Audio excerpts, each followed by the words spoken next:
Hello. So first of all, let me introduce the chair of the second part of the day. He's František Štek. Am I pronouncing it correctly? No. More or less. Štek. Yes. Yes. František came from the Czech Republic for this. He's a researcher at the Charles University in Prague. And he's the coordinator of a project on AI and the religion anthropology. We are delighted to have him here.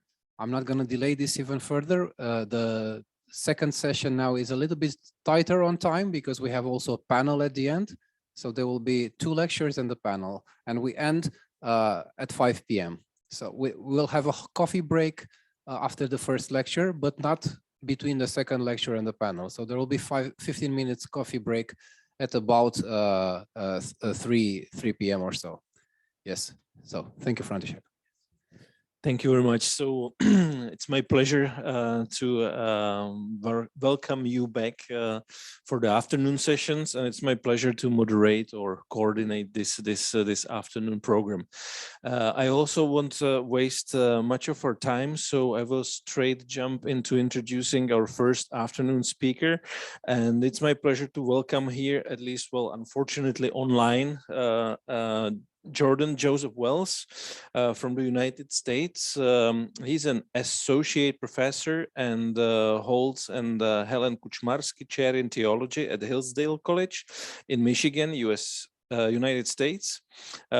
His scholarship is widely published in periodicals like AI and Society, Augustinian Studies, and the Journal of Moral Theology, for instance. And his research addresses chiefly early Christianity and AI. So we are really moving into the realm of religion and Christianity. Last but not least, Professor Wells serves as advisor to the Holy See's new Center for Digital Culture under the Dicastery for Culture and Education. Professor Wells, welcome here in Amsterdam, even though online, and the floor is yours. Thank you very much. I will make my introductory remarks brief because we're short on time, but I'm very grateful to be here. Very sorry that I'm not here in person. I have learned that even when the United States government says my passport will be ready in 6 weeks, I should expect it to be ready far longer than that. So I'll just proceed. In his 2017 book, Homo Deus, Yuval Noah Harari writes that traditional religions really can have nothing to say about new technologies. In the same year, writing in the American publication, The Atlantic, Jonathan Merritt asked the opposite question: what technology might have to say about traditional religion? He writes, and I quote, "If Christians accept that all creation is intended to glorify God, how would AI do such a thing? Would AI attend church, sing hymns, care for the poor? Would it pray?" End quotation. Now, this conference has elicited a stimulating variety of approaches to answering the question, could robots be religious?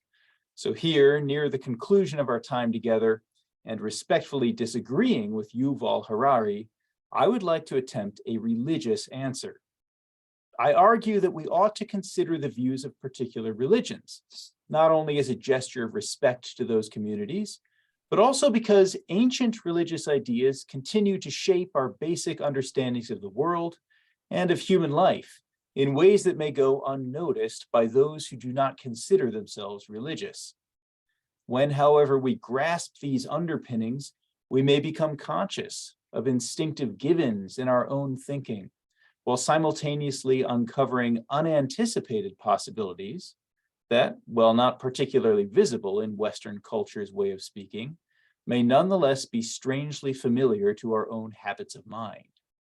So, in the Christian theological tradition, religion refers to the inner and outer life whereby the human being seeks to bind himself or herself interpersonally to God.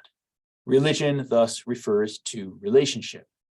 Applied to robots, religion opens two intertwined questions. First, how would a robot glorify God? Secondly, would a robot pray? That is, first, a Christian religious perspective on the robot. And secondly, a perspective on the robot as a religious worshiper.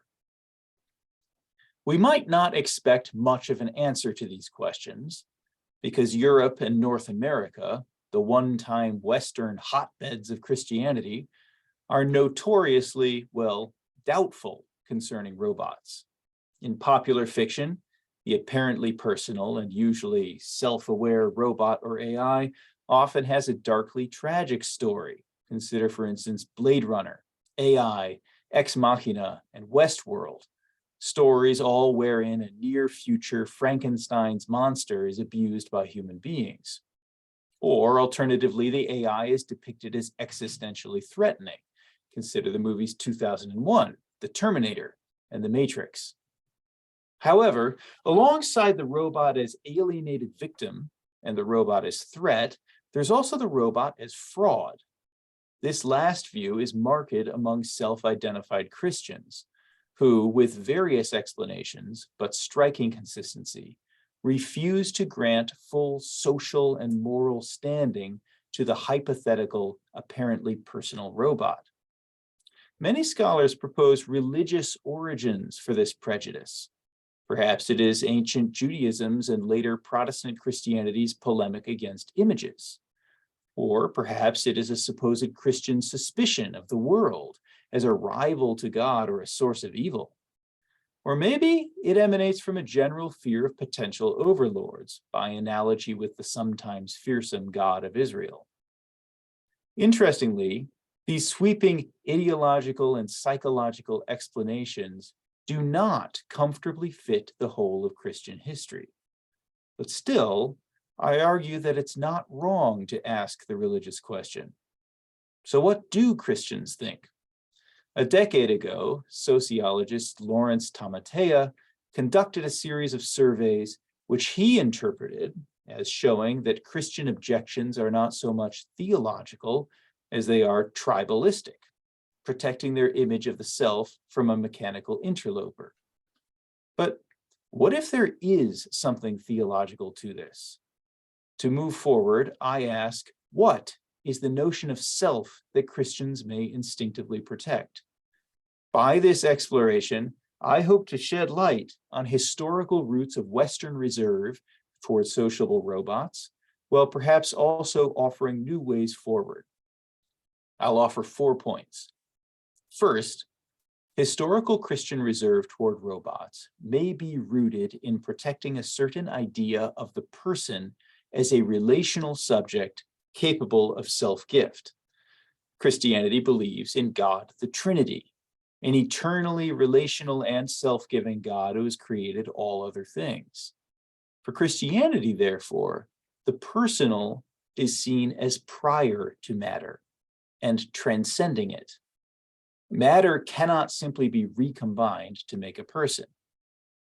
Second, this transcendent primacy of personal self-gift shapes medieval Christian writings on robotic automata. Robots are seen as uniquely drawing together the deep powers of nature, but as lacking true personal interiority. Instead, they are instruments by which humans' own relational personhood can be developed or degraded. At best, a robotic image of personhood can redirect us to the relationality that humans share in echo of God. But at worst, when robots become substitutes for human companions, the automata draw their users into a utilitarian frame that excludes self-gift by simply mirroring back to the user his or her aims.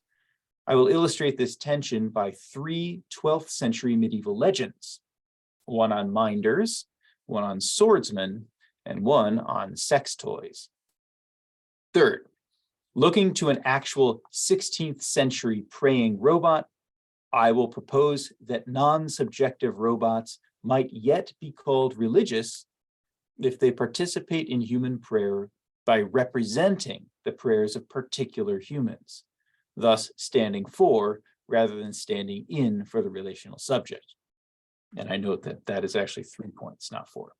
So first, concerning persons. In antiquity, the Latin persona designated the mask worn by an actor.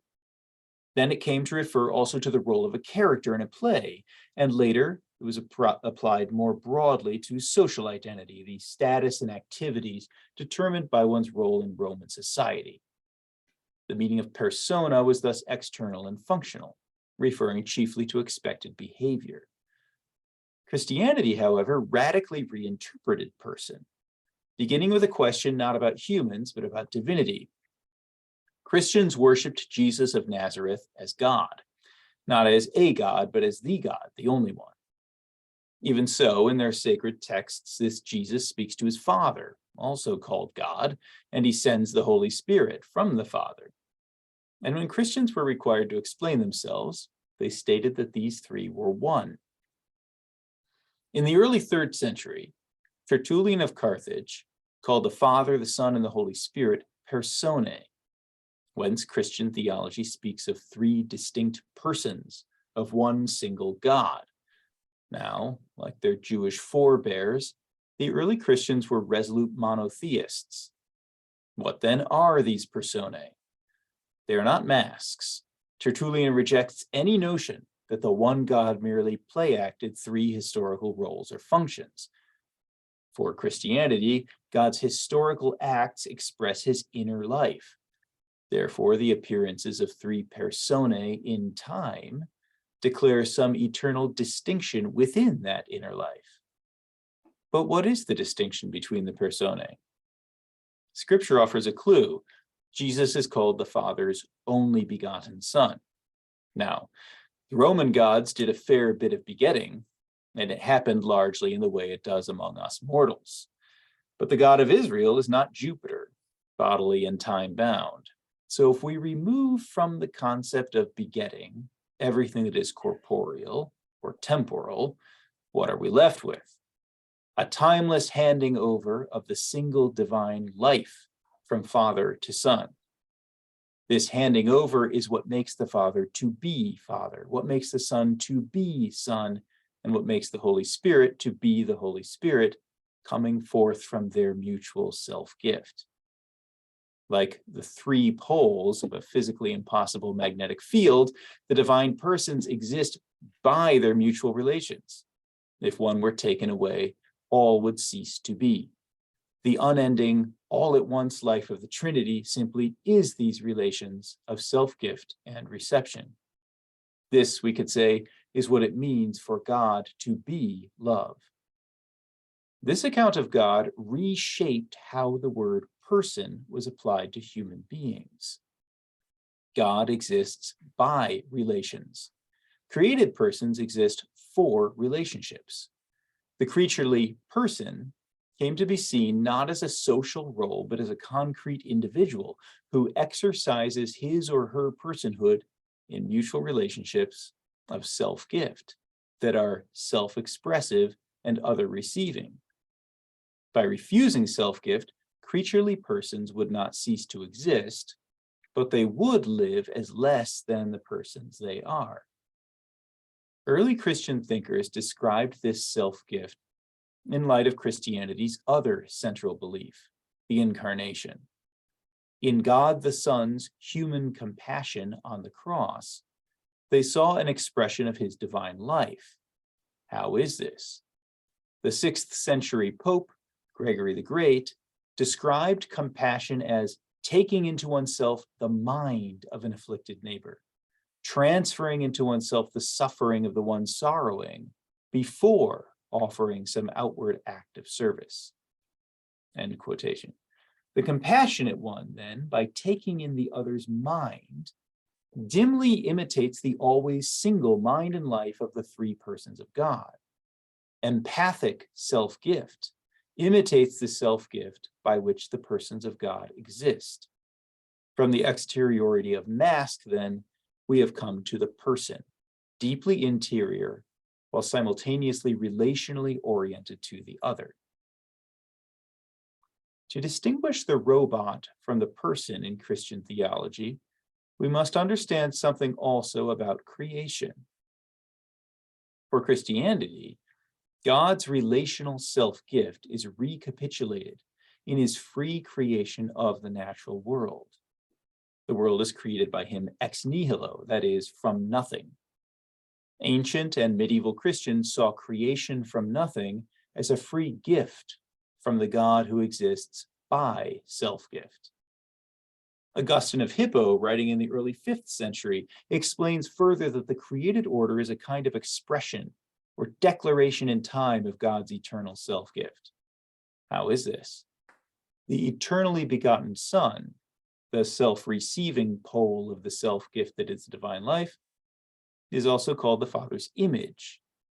Augustine calls this image the Father's self-understanding.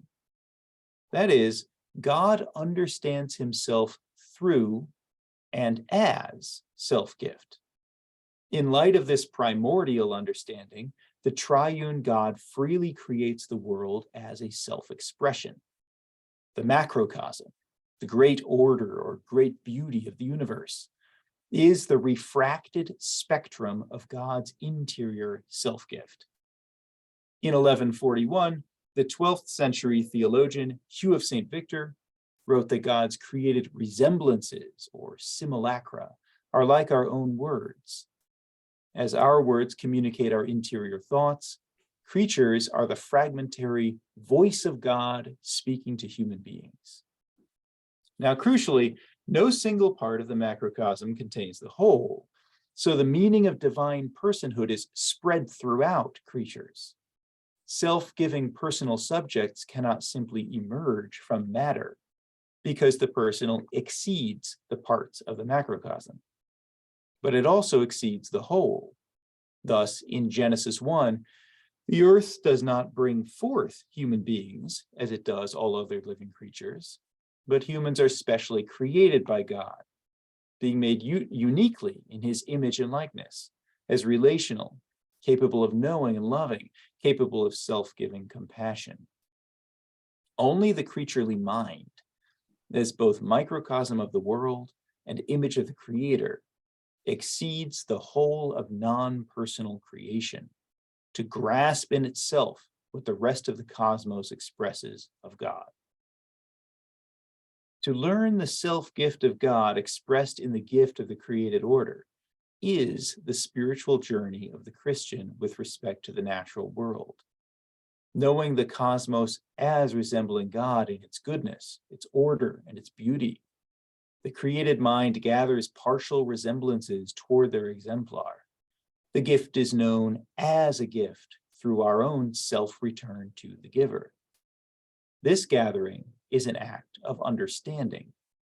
So Augustine teaches that after apprehending something through the senses or the imagination, we judge it as good with respect to something else, clinging to it with our love. It is in clinging with love that we conceive a conceptual understanding, which Augustine calls a verbum mentis, a mental word. Every such act of understanding thus entails a moral judgment, and habitual moral judgments of this sort weave our habit of seeing the world. Insofar as we know the goodness of something, we love each particular thing as a resemblance to God's own goodness. These judgments of love orient us with respect to God. But Augustine warns, insofar as we judge goodness exclusively by its service to our own purposes, we will slowly slide away from God. At best, by this moral and intellectual formation, the mind will echo God's own self-gift in a kind of cognitive compassion for God, apprehending the natural world's resemblance to his ontological life. Where does this get us with respect to robots? Robots are not natural resemblances, they are mechanisms, artifacts fashioned by human beings from God's creatures. Hellenistic philosophy had viewed the mechanical arts as adulterations of a higher contemplative knowledge. But medieval Christian theology, came to see mechanisms as physical instantiations of the spiritual activity of regathering God's resemblances. Following scriptural precedent, medieval authors portray God himself as a craftsman and artifacts, for he has fashioned creation according to the archetype of his own self-understanding. Thus, Hugh of St. Victor's taxonomy of knowledge begins with eternal reality, God himself, known in philosophy and theology. Second, created nature he designates as a perpetual reality, known under practical knowledge through the liberal arts. As artifacts, God creates nature to resemble himself. Our knowledge of this nature is practical, not in being utilitarian, but as embracing the whole of human life and action in the world. In the third place, Hugh puts human-made artifacts. Now, these temporal realities will pass away, and on the one hand, they have no intrinsic significance. An artifact expresses the craftsman's will, or is susceptible to the user's will. We assign functions and meanings to texts, artworks, and computers based on culturally shared framings. These are common verba mentis, as Augustine would say, which determine the design and the interpretation of a screwdriver's handle, the pigmentation of a painting, a computer's output images, and the printed characters on a page. On the other hand, artifacts also physically draw together the deep principles of nature, which one knows also in verba mentis, so accurately as one's love be aligned with God's goodness. The machine for medieval theology therefore constitutes a kind of physical expression of the craftsman's engagement with God's creative self-expression. If the craftsman's framings respect God's goodness, then the craftsman, in making the machine, becomes a quasi-contemplative artifacts, echoing God the Creator. And by expressing the artisan's echoing of God, the artifact glorifies God. To construct a person-like robot, then, is to regather cosmic resemblances in supreme fashion, making them point toward the microcosmic person, a reality that embraces but exceeds the non-personal macrocosm. In medieval legends, the humanoid automaton could be made only by philosophers, necromancers, and learned men who wielded knowledge honed by years of studying the liberal arts and, beyond these licit bounds, also perhaps enchantment, augury, and even traffic with demons. If the artificer's own flourishing and self-giving personhood is somewhat in question in his work of mechanical art, so too robotic artifacts facilitate the growth or degradation of others' personhood, by bringing those who interact with them either to contemplate or to evade personal self-gift. I analyze this dynamic by the categories of icon and idol, described by philosopher Jean-Luc Marion, but having their roots in early Christian reflection on signs. The icon and the idol are distinguished by how their visibility either fosters or impedes our apprehension of a reality that exceeds them. Consider the robots of 3 12th century legends. The first, featuring the Minders, fits Marion's icon. It is the Roman de Troyes, written about 1165. In this story, a certain hall of beauties contains 4 humanoid automata. First, a maiden acrobat arrests the guests in the room and holds their attention. Second, a mirror-bearing maiden helps them to see their true outward appearance, revealing anything unpleasant in their dress so that they may arrange their apparel more attractively.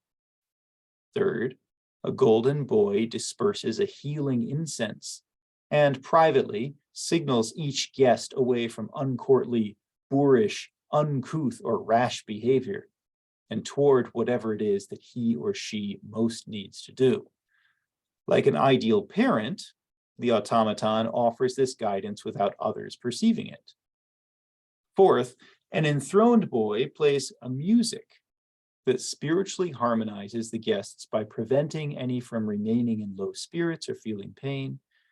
And the music banishes all foolish ideas, unpleasant thoughts, or, quote, ridiculous desires, while also providing a privacy in which true conversation can flow.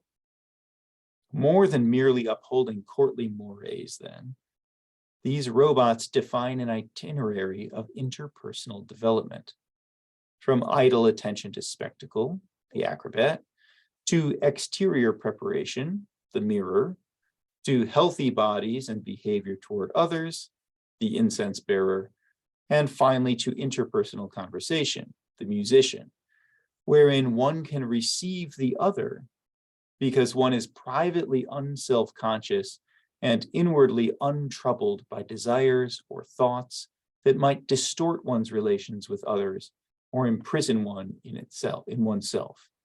In other words, the four automata are the antidote to being a teenager. It is notable that the automata are neither initiators nor addressees of conversation. They do not even speak, for the automata are not the point of themselves. Inasmuch as the microcosmic personal embraces but also exceeds the macrocosm from which all artifacts must be drawn, these automata are what Marion would call iconic. The icon, writes Marion, provokes a type of vision in which the visible is saturated little by little with the invisible. This invisible dimension is pointed to while retaining its invisibility.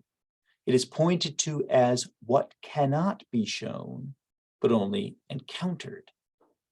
The icon neither domesticates nor hides what it cannot capture. Instead, it ceaselessly refers to an other than itself, an other that is indicated without being reproduced in the visible.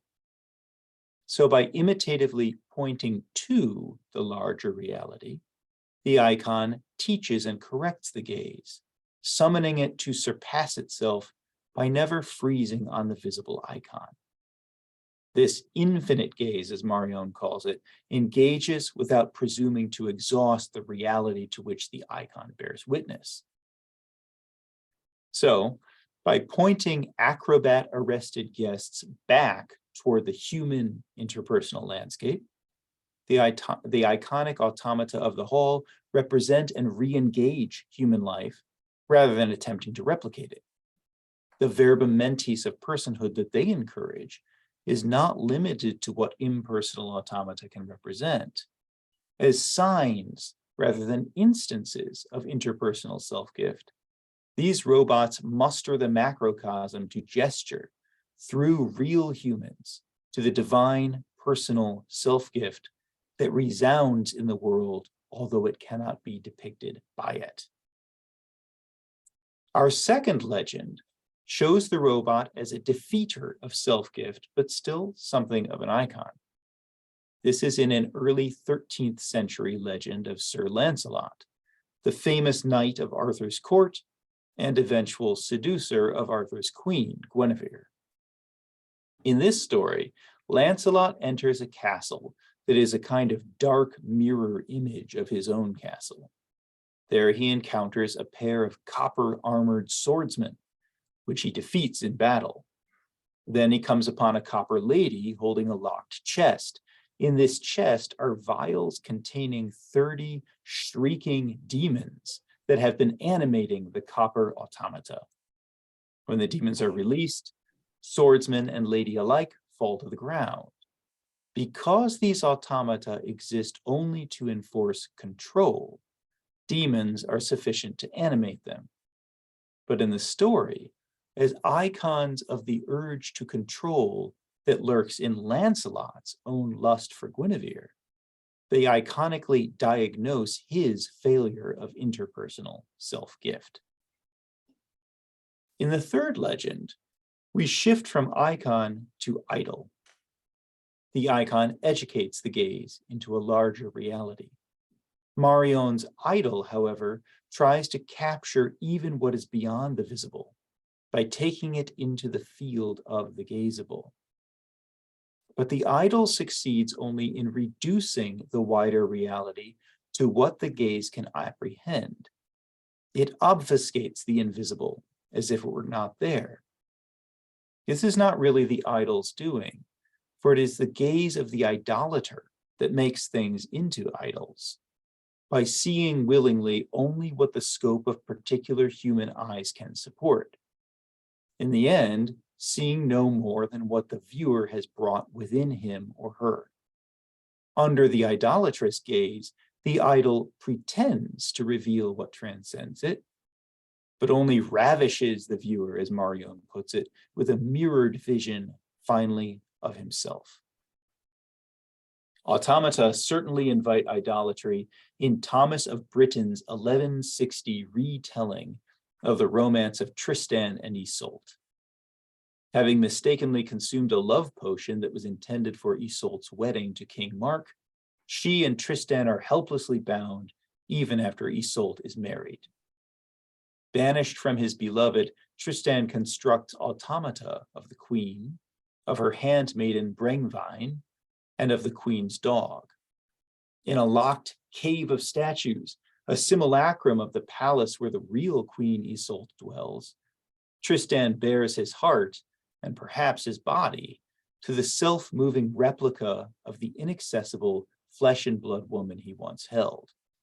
I quote from Thomas, "Whenever Tristan visits the image of Isolde, he kisses it and clasps it in his arms as if it were alive. By means of the image, Tristan recalls the delights of their great love, their troubles and their griefs, their pains and their torments. When he is in a gay mood, he kisses it a great deal, but he vents his rage when he is angry, because he fears that, unable to have Tristan, the real Isolde will take another lover." End quotation.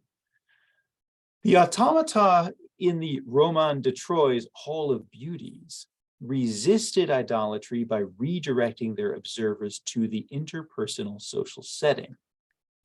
Tristan, however, cannot return to Queen Isolde. And so, Thomas writes, he has made this image that he might tell it what is in his heart, for he knows not to whom he might reveal his longing or desire. End quotation. Robot Isolde is therefore idolatrously conceived. She is a stand-in. She is not, in a Christian sense, a person. She has no consciousness that could reach out toward Tristan's own subjectivity. She cannot engage in intersubjective self-giving. She is an achievement of what Sherry Turkle playfully calls artificial emotion, the art of getting machines to express things that would be considered feelings if they were expressed by people. So Tristan wishes for the image to be an icon. He wishes for it somehow to direct him to Queen Isolde. He whispers, quote, "My love, I have no other wish or desire than what you wish or desire," end quote. But as Tristan cannot actually communicate with the queen, as the guests could in the Hall of Beauties, his statue becomes an idol, returning him only to what is already within him, the memory of Isolde upon their parting. Robot Isolde brings Tristan no peace because she cannot receive his subjectivity. He could be satisfied, but only if he accepted an equivalency between the robot's performance and the behaviorally expressed true interiority and love held for him by the real Isolde. That is, Tristan would have to put the ancient mask persona in place of the Christian subject person. For the robot cannot idolatrously capture true interpersonal relationship. And so Tristan rages against it. Under a theological analysis, the psychological drama here depicted is precisely that of the fall in Genesis 3. Tools function to extend and facilitate the human will, working upon the world. There is nothing inherently evil in this.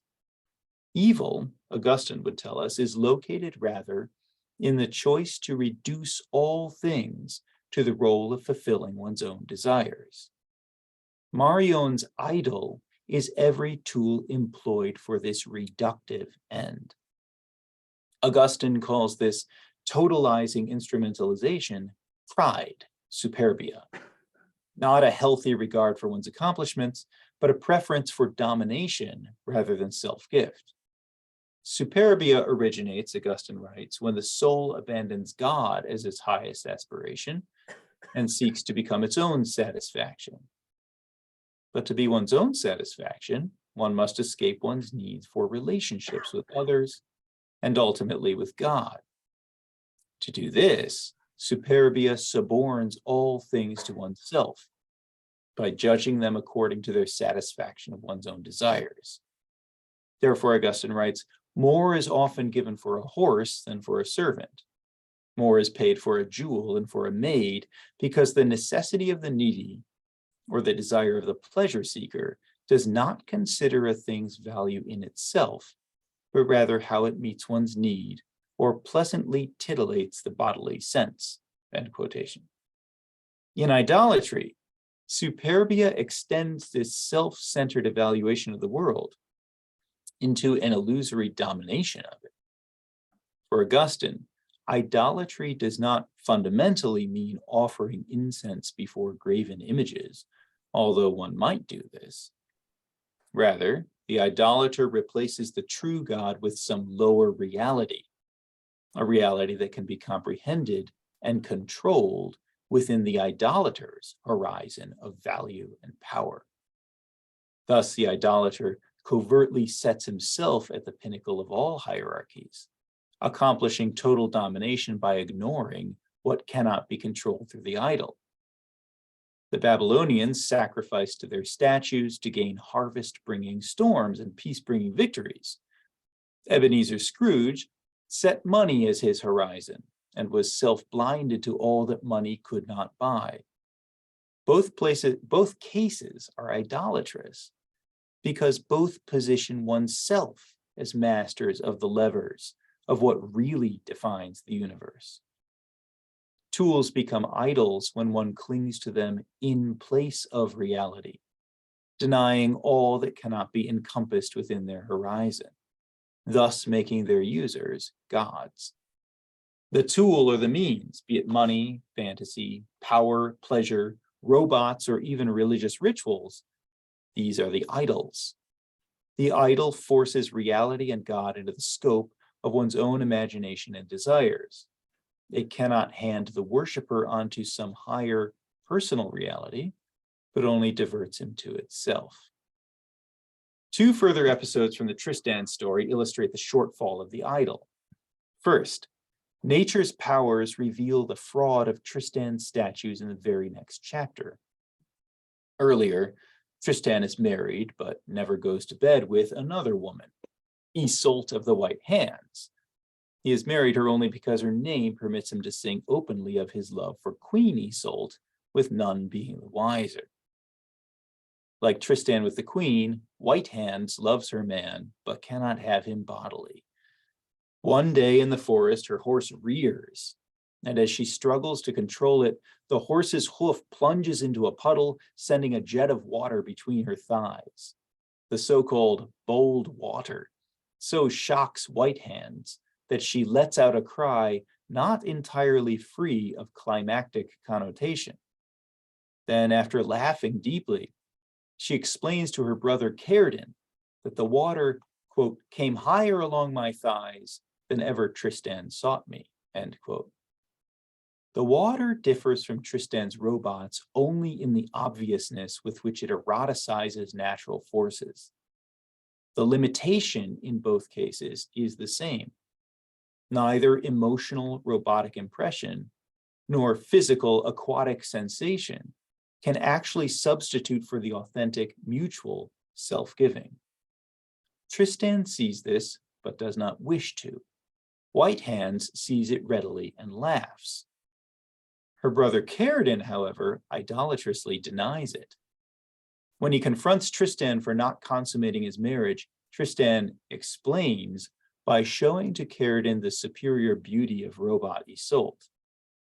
Cerdin immediately understands Tristan's allegiances, and thinking the robot's alive, he asks to possess Vrije. Strikingly, Kjerden discovers the robot's true nature, not in conversation, but by trying to remove a scroll that she holds, presumably in order to lead her to bed. While Tristan wishes to be possessed by Queen Isolt's desire, Kjerden wishes only to possess Brengvine according to her sexual desirability. He then demands the real Brengvine, not because she offers more, but because she will let go of her scroll. Robot Brengvine would have satisfied pride-driven Kjerden because he is willing to reduce the person to the ancient mask, to mere exteriority. He consummates his idolatrous conquest of the world when he seduces the real Brengvine. This idolatrous misuse of persons is signaled in the text by the fact that Brengvine herself consents only after Queen Isolt praises Kjerden as a suitable husband. Thus, in a tale about love, self-gift, and lust, Brengvine cooperates with Kjerden's desire only on the belief that his pursuit of intercourse expresses a desire for lifelong mutual self-gift and reception. Kjerden, however, wishes only to project onto Brengvine the idolatrous sum of his sensual wants, and so after possessing her, he abandons her. The idolatrous gaze, confirmed in the Cave of Statues, has unpersoned both Kjerden and Brengvine, reducing them to automata more realistic, but not more personal than the jet of bold water. So lastly, would a robot pray? Robotic artifacts, though they draw together the powers of nature, cannot, in medieval theology, attain to true transcendent relationality. They remain constrained at the horizon of their designer's intentions or their user's desires. Like robots today, they are manufactured for a purpose. In their apparent personhood, they can redirect us to the relationality that humans share in echo of God. Or, as with Tristan, they can draw us into a false relationship that feels interpersonal, a robotic image of the image, but limited to the consumer's whims. This, then, for Christianity is the hazard of the apparently personal robot, and why it could be seen as an idol, never entirely acceptable as a person within the Christian social or religious community.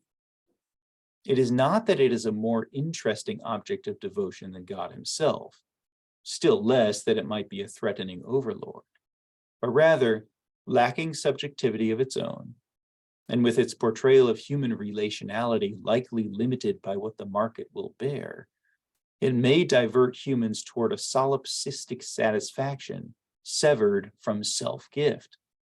The robot is not too real a rival to God.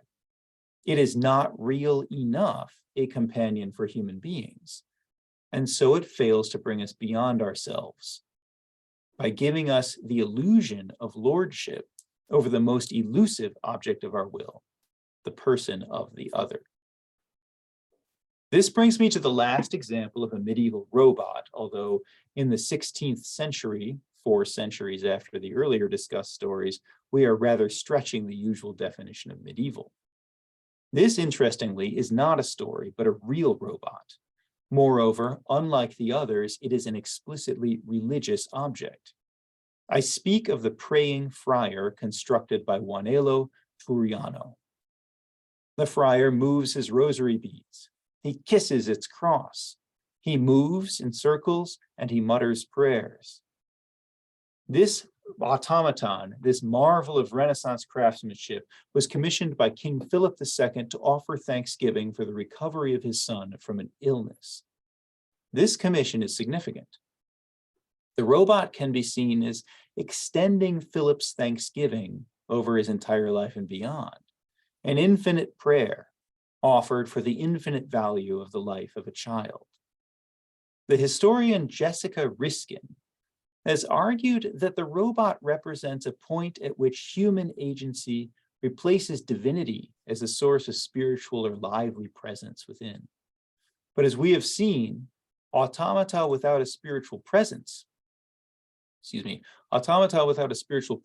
are long a part of Christian culture. even the robot's prayer fits 12th century theology. The will of the artificer, responding to the commission, endows this image with its significance. It has its significance as being Philip II's prayer. But does this machine become an idol? No.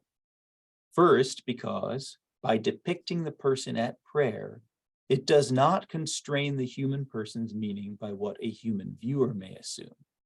One can know the meaning only in light of God. Second, because the robot represents the divine-human relationship by offering particular prayers, it stands for a particular human, and so the observer is invited either to join or merely to observe, but never to master the stable intentionality of those prayers. Elizabeth King has pointed out that God is the intended audience, and so the artifact fits perfectly into the scheme of artifacts. Addressed by the artificer to the user, a particular audience, or signifying by externalizing a particular stance of will, this artifact replies to God's own act of creation. And so in conclusion, we can reply to Jonathan Merritt. From a Christian perspective, robots can and do glorify God in a variety of ways. Recall the spirituality of the 12th century roboticist.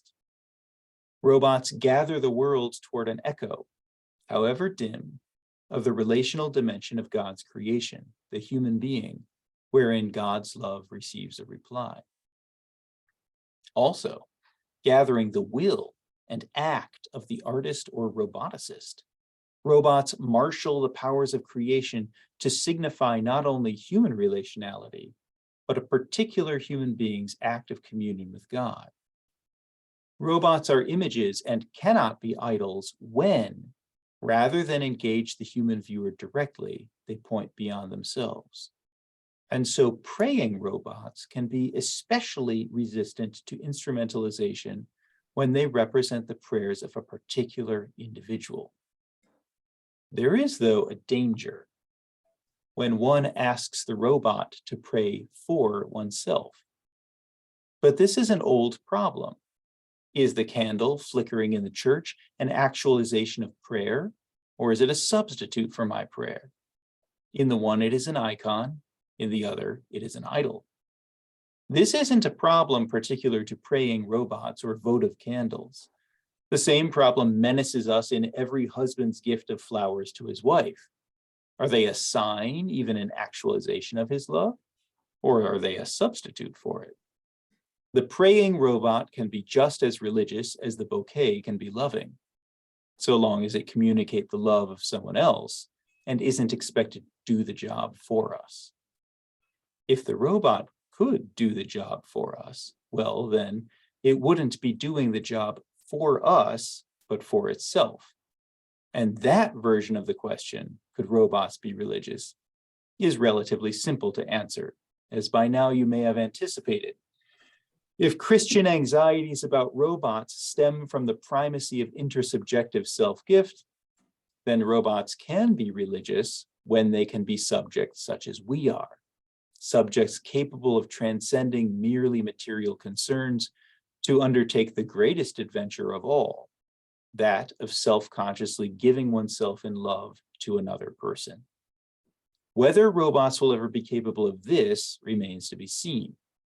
But lest we become like Keyerden, manufacturing robots to mirror our own desires, a religious perspective would suggest that we would be foolish to try to fool ourselves in the matter too soon. Thank you.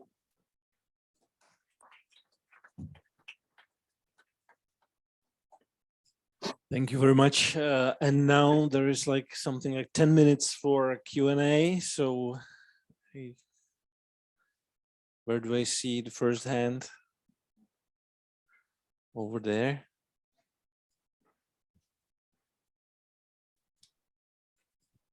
Thank you, Jordan, for a fascinating talk and also for being up so early in Michigan. It's the early AM, and you were here with us from the beginning. We appreciate it. I would like to invite you to, if if you were to summarize for a very let's say non-expert audience, what would the relational personal ontology that you talk about in Christianity entail for the possibility of robots ever attaining the kind of personhood that we have? Because you say that personhood comes before matter in this kind of ontology. So does this preclude the possibility of humans ever creating authentic personal robots? I suppose the short answer would be yes. It would preclude humans ever creating properly personal robots. However, it would not preclude, in a Christian view, humans preparing a suitable mechanism that then could somehow be elevated by God himself to partake of true personality. And so in Alan Turing's paper on Can Computers Think, he sort of offhandedly says, well, I suppose that nothing is to stop God from giving a soul to a properly prepared mechanism. And although that sounds strange, and honestly, I have difficulty imagining theologically what that would mean, or what the conditions would be in which it would be true. But if we're looking at things from a medieval theological perspective, it is possible. Well, the Calvinistic next question is, of course, will that soul be depraved or not? That's an excellent question, and I think that to answer this, well, there are all sorts of interesting things one could point out. In the first place, all human artistic and mechanical activity is somewhat marked by the fall. So human endeavors in a medieval perspective all bear the stamp of some degree of pride. They bear the ambiguity of the distorted and wounded human person. However, when we're talking about God elevating something beyond what it is, then perhaps that thing would have, I don't know, a fresh start. So one could imagine the personal robot bearing the mark of human fallenness, and we see this already in AI. Like Twitter is full of Chat GPT being prompted to express racist notions of which children should be allowed to live. By the prompt was something like write Python code to determine, according to race and gender, whether or not a child's life should be maintained medically.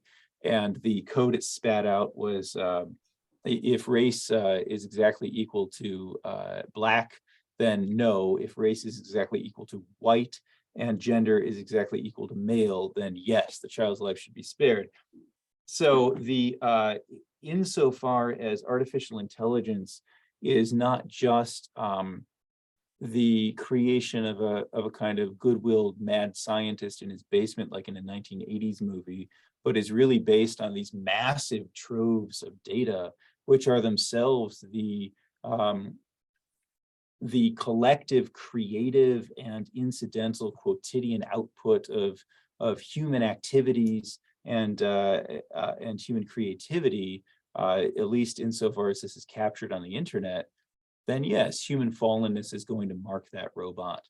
On the other hand, one could, I suppose, imagine a scenario such as in C.S. Lewis's book Out of the Silent Planet, when an Earthman encounters an unfallen race of aliens on Mars, and there is nothing intrinsic about matter itself that dooms something to be alienated from God, but it is by its involvement in our particular history with its distortion that theology would want to mark the effects of the fall. Thank you very much. There is a space for one last question because time flies. And it's yours. Thank you. That was really interesting. I wanted to ask you about the Tristan and Isolde, the Isolde robot story. So I'm interested in the ethics of sex robots, and it sounded like you were suggesting that part of the problem of interacting with this robot was that it caused a kind of self-objectification. So the person knew they were interacting with an artifact, but it was how it was allowing them to indulge in what you called this illusion of lordship over another that was actually harmful for them, if that's right. So I was wondering then if it's possible to be sufficiently aware of the illusion, of the illusory aspects of it, that you don't fall victim to this kind of sin or this kind of wrongdoing. Yeah, it's, I mean, the short answer would be, I don't know. And in terms of kind of drawing on anecdotes from other fields, there's, in the first place, there is the general, I'm a teacher of undergraduates, I'm a teacher of theology, and so undergraduates from time to time will come to me to talk about their involvement with, say, pornography. And especially for young men, it tends to be a struggle that they experience as an addiction. They know the limitations of what it's presenting, and yet they find themselves psychologically, and yes, there's a lot of oxytocin and dopamine involved in this, but they find themselves constrained within the horizon of what it offers. They find that it impacts their relationships with young women, and they experience it as something that actually stands in the way of them developing the deeper relationships that they might like to have. That's one data point that one can knowingly. I suppose we could say it's very difficult for the human being to hack his or her own nervous system or his or her own nature, and so insofar as in the Tristan story, sexuality is depicted as a vehicle for interpersonal communion, when that sexuality is directed towards something that falls short of the interpersonal communion, it actually becomes a kind of self-isolating cul-de-sac. So is it possible to escape that effect? I don't know, but as a theologian and as an observer of people, I suspect it's not in the long run possible to escape that objectification. Thanks. Thank you very much. Thank you also for your excellent talk, and I would like to ask you for giving him a warm hand again. Thank you very much. Thank you, Professor Wells. And now I think we are invited for coffee, right? Yes, and we'll meet Jordan in an hour time or so for the final panel with all the speakers. Wonderful. I look forward to it. Goodbye for now. Excellent. Thank you.